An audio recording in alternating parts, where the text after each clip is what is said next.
Hello everyone. So we are discussing previous year questions of the chapter Molecular Basis of Inheritance and the topic the genetic code. In today's session we are going to discuss a long answer type question of 5 marks which was asked in the CBSE Board Daily Examination 2019. So the question is A part, write the contributions of the following scientists in deciphering the genetic code.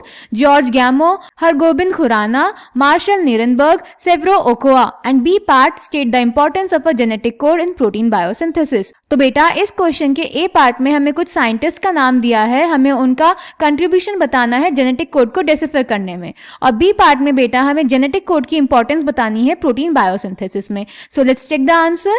तो बेटा ए part में सबसे पहले scientist दिए हैं George गैमो. तो बेटा George गैमो एक फिजिसिस्ट थे जिन्होंने बताया था जो जेनेटिक कोड है वो कॉम्बिनेशन में प्रेजेंट होता है और उसमें 3 न्यूक्लियोटाइड्स प्रेजेंट होते हैं एक कॉम्बिनेशन में, यानी एक जेनेटिक कोड बना होता है 3 न्यूक्लियोटाइड्स का. ऐसा उन्होंने इसीलिए उन्होंने बोला कि सिर्फ 4 बेसिस होते हैं और हमारी बॉडी में 20 एमिनो एसिड सिंथेसाइज होने हैं. अब अगर 20 एमिनो एसिड्स को बनाना है तो इन 4 बेसिस को पेयर में होना पड़ेगा. अगर हम इनको 2-2 के पेयर में रखें तो फॉर्मूला हो जाएगा 4:2 यानी 4 मल्टीप्लाइड बाय 4, यानी हमारे पास सिर्फ 16 कोडॉन्स आएंगे. पर अगर हमें 20 एमिनो एसिड्स बनाने हैं तो कम से कम 20 कोडॉन्स तो चाहिए ही, इसीलिए उन्होंने 3-3 के पेयर में रखा. तो फॉर्मूला हो गया 4:3 यानी 4 मल्टीप्लाइड बाय 4 तो हमारे पास 64 कोडॉन्स आ जाएंगे, यानी हमें जितने कोडॉन चाहिए उससे बहुत ज्यादा कोडॉन्स हमारे पास आ जाएंगे. तो इसीलिए उन्होंने बोला जेनेटिक कोड 3 न्यूक्लियोटाइड्स का बना होगा. उसके बाद बेटा जो हरगोबिंद खुराना थे उन्होंने केमिकल मेथड डेवलप किया था जिसकी हेल्प से हमने आरएनए को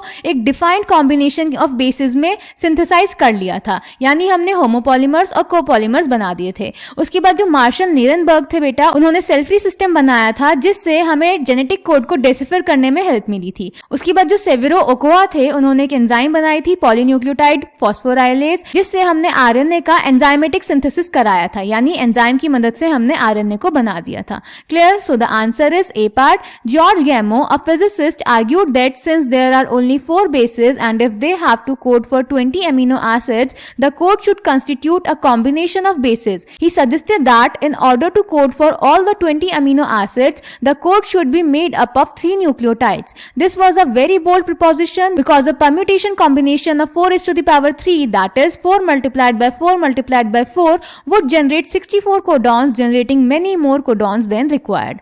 The chemical method developed by Hargobind Khurana was instrumental in synthesizing RNA molecules with defined combinations of bases, that is homopolymers and copolymers. Marshall Nirenberg's cell-free system for protein synthesis finally helped the code to be deciphered. Severo Ochoa enzyme polynucleotide phosphorylase was also helpful in polymerizing RNA with defined sequences in a template-independent manner, that is enzymatic synthesis of RNA. Clear बेटा?